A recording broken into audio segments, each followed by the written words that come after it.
Hi everyone, my name is Dr. Aliya Holmes. I'm an associate professor at St. John's University in the School of Education. I've received many calls from faculty, from colleagues, from K-12 teachers, from former students who are concerned about the challenges that we are experiencing now as a result of coronavirus or COVID-19, especially with our schools and universities closing throughout the nation. This presents a challenge for both teachers, for parents, and for students, and we need answers and solutions quickly. Many of you today are educating your children at home. Teachers are scrambling to find solutions for their students so that they can provide them with a proper and quality education at a distance. And so I'd like to offer my services, along with many of my colleagues, to provide you with resources that we have and also just tips and tools that are available throughout the nation to help make this process easier. We too, even at the university level, are discovering new opportunities for our students as well. And so please know that we are willing to work with you and support you in this process. Over the next few days, I will try to present tools each day or suggestions, tips, and things that you might want to try with your faculty, with your staff, or even with your children in order to support distance learning. But let me say this, there are no quick fixes in online learning. It takes typically proper planning, great resources, a strong team, and time. Unfortunately, those are things that many of us don't have right now, but it means that we're going to have to be very creative in order to be successful. So in an effort to point you in the right direction, I'd like to just provide you with some basic information. Two things that I think are really important to know just in order to understand the foundation of online learning or distance learning are that there are many formats to consider. One typically is called synchronous learning, where students and teachers are online at the same time, although at different remote places, accessing information together in order to support teaching and learning. The instructor can guide students, information can often be shared. Students can also comment through a text feature or chat feature, or oftentimes through a communication tool if you're using something like WebEx. And synchronous learning can be very successful. However, it presents lots of challenges, like everyone being online at the same time, having access to the same resources, having tools in order to get online, and also having internet access. And given some of the populations that we're working with, this would probably be very difficult for many of our students. However, asynchronous learning means that they are online, the instructors and the students are online at different times, and also using in different times in different spaces. And so this approach also may be more successful at this current time for many schools if they don't have the proper tools to do synchronous learning or the population doesn't have access to the adequate resources. So there are different platforms that you can use for both. There are different options and different styles that you could use for both. For synchronous learning, again, you could use tools like WebEx, you could use tools like Google Classroom to do that as well. You can even use chat spaces where teachers, if they're willing to write out information, can share tools in that respect as well. Things like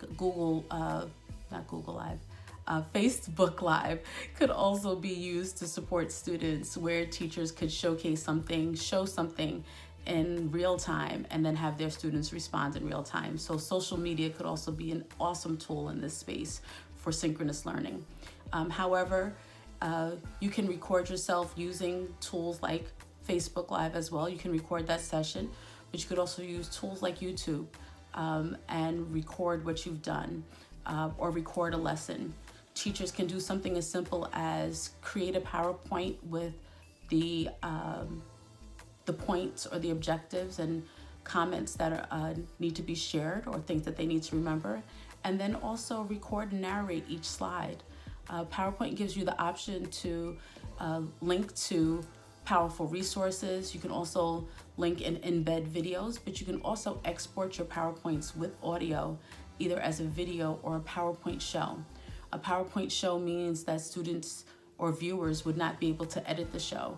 And so this is a really quick and easy thing for teachers or instructors who may not have a lot of skill with technology. If you are comfortable with PowerPoint, this is something that many of us have, this would be a great opportunity for you to use that and to be able to have a product that you could then put online or email to your students so that they could get the content for that day or for that week. There are a couple of other tools that I think are also important to mention.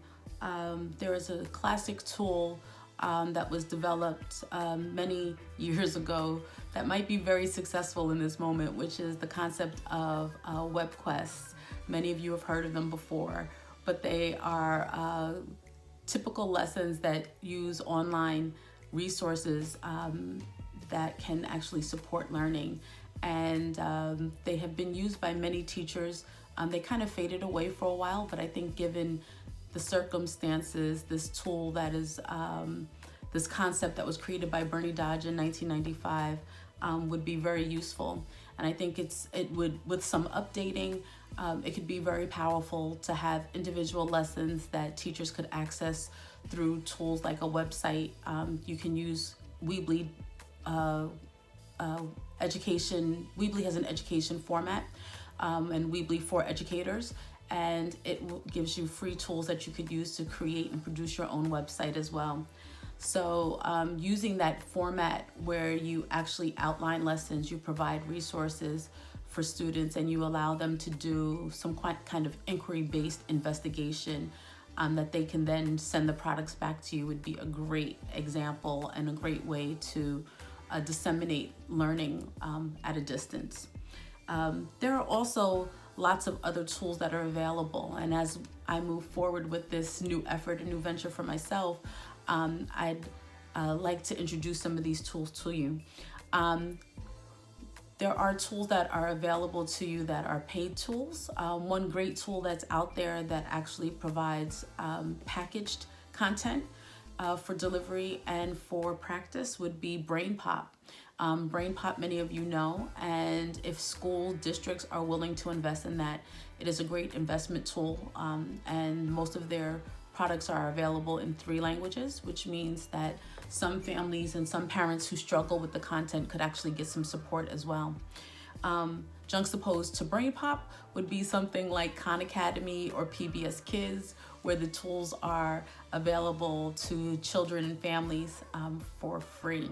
And so in the K-12 sector, this is another great resource. And for some higher ed classes, something like Khan Academy would be a fantastic tool to look at individual skills and steps that need to be mastered as well. For my young learners, something like ABC, so that's abcya.com would be a fantastic site to get started, or something like starfall.com, which would allow you to learn and to read and to do some literacy skills. What we're gonna find is that right now, during the first few weeks of this distance learning experience, for many parents are not going to be equipped with the tools or resources. Many are going to be working from home, which presents a whole nother challenge for balancing the academic time for their child while working 9 to 5 or maybe even longer hours at a distance.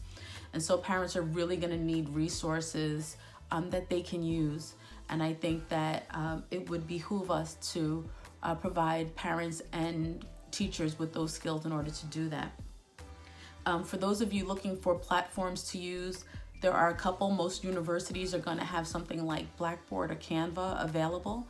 I would encourage all faculty, if you have not already signed up or gotten online to your learning management system, it is important to do so that you can move forward with this process.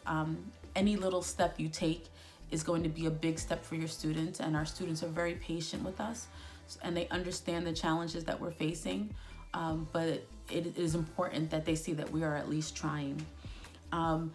Some schools are going to have something like Google Classroom, and so Google Classroom is going to have a great set of wonderful tools in order to support you as well. So there you can capture and organize information by lessons. You can embed videos with their Google page as well. You can actually receive feedback from students using their tools like Google Forms to have students type in answers and responses or feedback. So if you needed to provide a test or give a test, you could use some feature like that as well. There's even an app called Flubaroo that works with the Google Forms. It exports to an Excel sheet. It would allow you to actually grade the responses on the back end. So that's another great tool. And if you were looking for, if you don't have a learning management system or a classroom system, then you can use something like Edmodo, edmodo.com,